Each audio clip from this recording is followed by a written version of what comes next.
Over the past 10 years, a lot of changes have happened in this neighborhood. So you'll see Roshane Zafar is an investment banker with a mission, trying to stamp out poverty in neighborhoods like this one in her hometown of Lahore, Pakistan. Educated in the United States, Zafar has made an estimated 1 million loans to some of the poorest people here. You may not see the same poverty that we saw over a decade ago. So after 10 years, you begin to see changes in the family and their lifestyle. Her business in microfinance, lending small amounts of money to start and expand businesses, is tough to make work in a country where 2/3 of the people live on less than $2 a day. And it's gotten even tougher in recent years. Last summer's epic floods meant an end to all loans in the affected regions. Those who had lost everything needed immediate assistance to get their lives back in order, rather than loans they'd have to repay.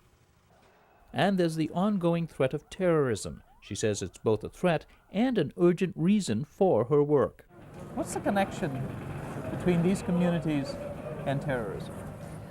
You know, And the work that you're doing? I think economic development is one of the tools that can help us control the issue of terrorism, because I really believe it's about once hopelessness sets in, you'd start looking for radical change, or you start looking for radical options. And poor people and their kids become cannon fodder for such groups. But it's gotten harder to convince people that there's anything to be hopeful about, especially when violent events make it hard to go out and earn money. Hard to afford food today, let alone plan for tomorrow. 3 years ago, clients were beginning to talk about the future, and they were more optimistic about the future. Now they're saying, okay, we will do the next 24 hours, let's see how it goes. So that's the mindset shift that we've seen.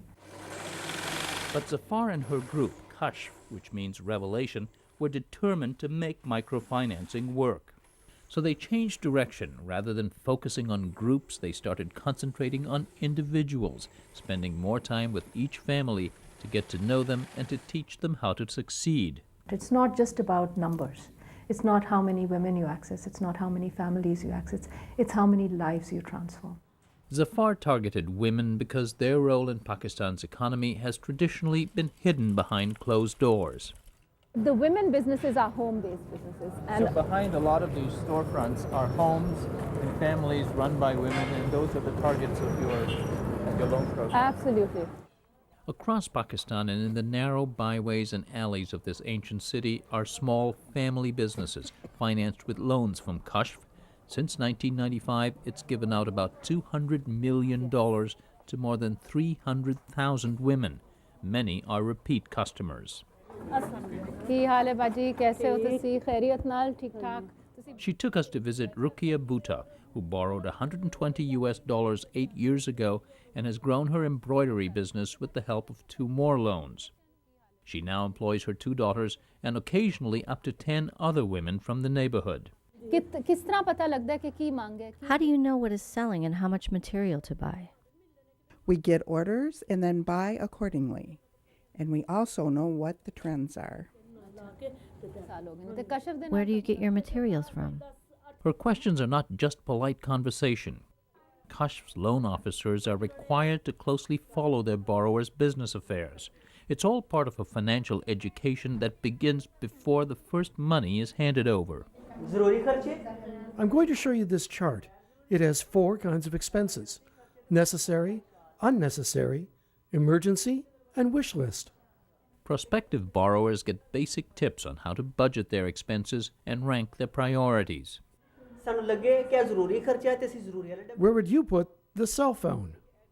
Kashf gets most of its funds by borrowing from commercial banks and a development fund backed by Pakistan's government and the World Bank. It disperses its loans, typically $150 each, after rigorous vetting. Every day, young loan officers, most of them female, fan out to visit clients like Sobia Saeed. She has steadily expanded her salon business with 3 loans.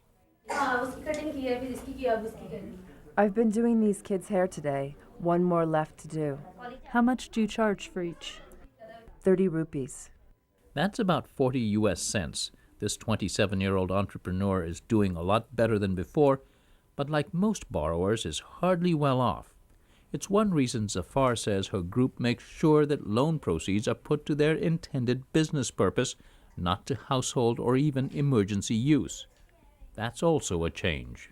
If the money is misutilized, let's say they've spent half of it to fix the roof in the house, then the loan officer goes and informs the branch manager, and we tag that loan, and we will then monitor it. 98% of the loans are repaid, but for Zafar, it's not just about the money, it's about changing the status and well-being of women. Every 2 or 3 years, we do an impact assessment, and we discovered that 40% of our men, we interview men also, they said we've stopped beating our wives as a result of the loans because most quarrels are over money, lack of money. 54% of them said we respect our wives much more now, and interspousal relationships have improved. And over 80% men said to us that we now consult our wives in all decisions. When we talk to the women, they corroborated these results. Zafar is a fierce advocate of microlending, but she's learned its limits.